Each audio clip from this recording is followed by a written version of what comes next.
If you ask me, one of the hardest things about going through narcissistic abuse and getting through to the other side is boundaries. Setting boundaries and making them work. See, narcissists usually don't have very good boundaries of their own, and they have this way of always stepping over your boundaries and crossing them repeatedly over and over again. That's because they really like to win power and hold on to that power. And they certainly do not like anyone setting boundaries on them.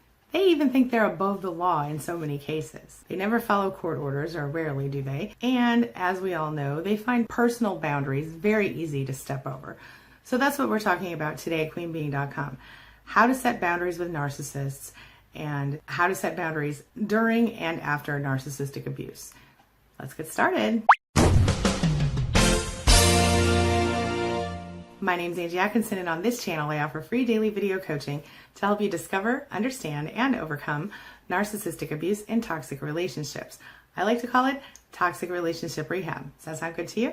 If so, hit that subscribe button and let's get going. So let's get real here. If you've ever been in a relationship with a narcissist, or you're in one now, you might have a little bit of trouble setting boundaries. Am I right? Few boundary issues here and there anyway. So let me ask you a question. Have you ever thought about the boundaries that you had for yourself and your life before you met the narcissist versus the ones you have right now, or that you had during the relationship? Wait a minute. Before you answer that, let me clarify something. I'm not talking about the fun or silly, OMG, I'll never wear bell bottoms kind of boundary, because let me tell you something. I had that one. I crossed it. Can't wait to do it again, y'all. Love bell bottoms. Anyway, I'm talking about the serious, intrinsic, deep down in your gut, gotta stick to it or your tummy's gonna hurt kind of boundaries. So let me ask you, have your personal boundaries, your personal basic standards been changed or altered as a result of a relationship with a toxic narcissist? While we're asking questions, if you're unfortunate enough to have had a narcissistic parental figure in your life, or you've been in a relationship longer than you should, do you really even know what your personal boundaries are, or have they been defined for you by someone else? Narcissists have a way of always pushing our boundaries, sometimes even as a way to amuse themselves. Yeah, I'm not kidding, and that's not an exaggeration. I've been told by more than one narcissist that they just like to mess with people, or that they intentionally start drama just to see what people are going to do about it. They think it's funny, but sometimes their agenda is so much more calculated than just to amuse myself. And that's when you have to be especially cautious. That's because when it comes to dealing with a narcissist on the regular, you've got to recognize that a certain amount of conditioning happens to each and every one of us. And even, and maybe especially to those of us who are very intelligent. You might find yourself in a panic if you have to stand up for yourself or say no to someone. And you might even have physical symptoms that include dry mouth, dissociation, where you get kind of confused and foggy. And you might even feel dizzy, nauseous, or just plain old anxious. And of course, this is exactly what the narcissist wants, right? Because it allows the narcissist to remain in control of the situation and ultimately in control of you. The narcissist knows that if they nag you, discredit you, or the boundary that they're crossing is repeatedly crossed, you will eventually get tired of fighting and you'll just let it go. As in accept it, or at least not require the narcissist to continue to justify it or discuss it. This allows the cycle, the toxic cycle, to repeat and continue. What does this cycle look like in real life? Let's use this fictitious situation as an example. Let me tell you a story. So we've got a fictitious couple. We're going to call them Ned, the narcissist, and Emily, the empath. Emily is Ned's semi-willing victim. They made a deal at the beginning of their relationship that neither one of them would have friends of the opposite sex, not close friends anyway. This deal was made at the request of Ned. Emily was happy to comply, letting go of several close male friends in order to secure her place in Ned's fickle heart. Years later, when Ned suddenly begins new friendships with ladies at his office and then within the couple's shared social circles, it certainly didn't sit well with Emily, who has consistently up to this point avoided friendships with the opposite sex since the boundary was set by Ned in the beginning.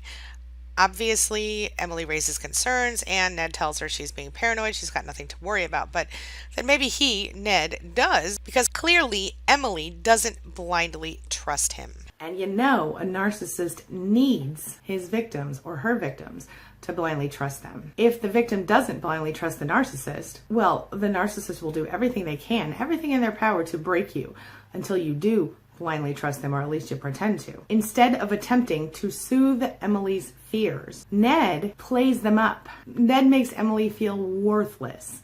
in this relationship. And this continued manipulation and gaslighting makes Emily afraid of asking questions about any of Ned's choices ever, because if she does, he might unleash a fury on her that only a narcissist can. Narcissistic injury, narcissistic rage, or both. Let me break this down for you. Ned the narcissist oversteps Emily's boundaries. Emily complains, resists, or refuses. Ned pushes, pleads, prods, discredits, and pressures until Emily says something like, "Fine, you can have female friends, but I better never find you hanging out with one alone." So this causes Emily to redefine her boundary, but hours, weeks, days, whatever, later, when Emily catches Ned hanging out with some other girl, she confronts him again, reminding him of the previously crossed and defined and redefined boundary. And of course, rinse and repeat. The same cycle starts all over again. He's like, "Why don't you blindly trust me?" And she's like, "Because you said this and now you're doing this." How do you set boundaries with a narcissist?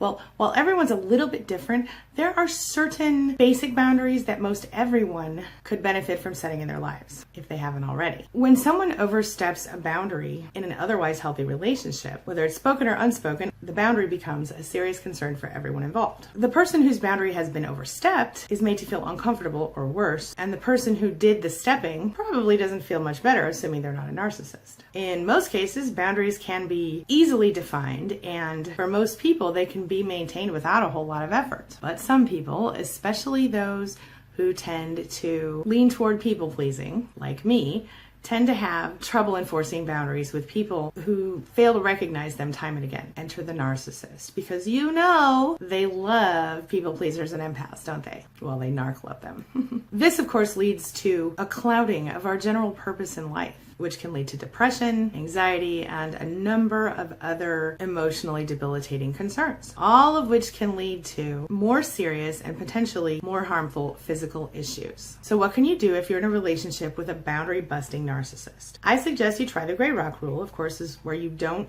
give the narcissist any of your energy of the emotional nature. And you have to remember that while many relationships have the capacity to become good for you, relationships with toxic narcissists are usually ill-fated on some level. But the fact is that every relationship needs boundaries if you personally want to stay healthy. So if you want a simple way to define what a healthy boundary looks like, think about it this way. There are certain things you can discuss with your best friend that you'd never discuss with your child or your mom, right? See, boundaries help to determine how much you give and how much you receive from a relationship. If any of your relationships are leaving you feeling irritable and overwhelmed, re-examine your boundaries. That's a good sign that it's time to redefine them. The boundaries you set in your relationships are a reflection of your ego and your self-esteem. If you have a low sense of self-worth, your boundaries are going to be unhealthy. You're likely going to be too focused on trying to please others in order to receive their love and approval. You're going to be overextending yourself and demanding too little from the narcissist or the other person you're trying to set boundaries with. If your ego is overinflated, your boundaries are going to be aggressively set to maximize your own utility. Your way or the highway. That's the role usually the narcissist plays. So for best results, you're going to want to seek like a middle ground when you're setting your boundaries. So I'm going to share some strategies with you to help you to be more empowered in your boundary setting. Start by deciding what your core values are. What is your comfort level? Are you comfortable discussing your personal finances with other people? Do you enjoy it when your friends and family just show up, or does it annoy the crap out of you? You need a little warning. I like a little warning myself. Are you willing to let other people borrow your car? Borrow money, borrow a cup of sugar? How much honesty do you want to give and receive in your relationships? These are all questions that you should ask yourself when you're trying to set boundaries. Some of these values are going to vary depending on the other person involved in the situation. Like you might let your best friend borrow your car, but no one else, maybe. Certain people might be able to spend time, with you, like spending the night on the couch, while other people can't. You have to determine what you need in each relationship. Communicate your needs to the other person as appropriate in a healthy, non-aggressive way, non-blaming, and it's going to require a certain amount of assertiveness. It's not fair to expect anyone to read your mind and to predict all your wants and your needs and all that, right? The next thing you want to do is determine the consequences. How are you going to handle it if someone violates your boundaries? Remind other people of what the boundaries are and then take action. If someone shows up unannounced, for example, don't let them into your home. If they're late, they could go somewhere else. if that's a boundary that you want to set. You have to be consistent. It's natural for people to test your boundaries even when they're not narcissists. This is especially true with children and other people in general. It's important that you're consistent, otherwise nobody's going to take you seriously. So follow through and keep your word. One slip into your old patterns and you'll probably have a battle on your hands. You have to be prepared to let go if necessary. So it's likely that some people are going to keep behaving the same way even when you set the boundaries, regardless of your efforts to do so. So if a person is unwilling to accept your boundaries and honor them and respect them, it might be best to re-examine that relationship. Be prepared to let go. So let me ask you a question, my friend. Are your relationship boundaries working for you? Are you very good at setting boundaries? That's the question of the day. The question of the day is, do you struggle to set boundaries? And if you do, what worked for you if you have managed to start doing it? If you're struggling and you need more help, let me know and I'll do another video on this and go into more detail. If you have suggestions or ideas for your fellow survivors on how you learned how to set boundaries, leave them in the comments below. All right, let's have a good discussion about boundaries today. That's all I've got for you right now. Thank you so much for being a part of my day and a part of my life. And hey, thanks for letting me be a part of yours. It really does mean a lot to me. I'll see you soon. It's my mission to teach others what I know to be true. You really can create the life you want. Take care of your body, take care of your soul, nurture the real you, and introduce him or her to the world. Be comfortable in your own skin and in your place in this world. Take your spot, take it now, and the universe will take its cue from you. You feel me? If so, subscribe to my channel. Let's get it done together.